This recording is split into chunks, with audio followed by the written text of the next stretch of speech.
आमच्या इकडे नागपंचमी म्हणलं की बायकांचा सण असं म्हटलं जायचं, कारण अगोदर त्या खूप खेळ खेळायच्या नागपंचमीच्या दिवशी वगैरे. पण मागच्या काही वर्षांपासून मला असं वाटायचं की हे खेळ कुठंतरी ह्या पद्धती बुडत चाललेत, विलुप्त होत चाललेत, कारण एवढा रस कोणी दाखवत नव्हतं. काम काम काम, सगळ्यांना कामं करताना बघायचं.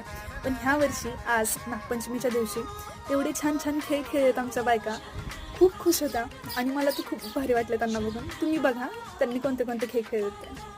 एकदम हसतमुख होत्या सगळ्या, खूप खुश होत्या. खरं तर हा एक असा दिवस असतो त्यांच्यासाठी, त्यांच्या कामातून थोडासा वेळ काढून ते स्वतःसाठी वेळ काढतात. कारण की गावाकडे तर दररोज मी त्यांना शेतातच काम करताना बघते, किंवा त्यांना दररोजच कामं असतात.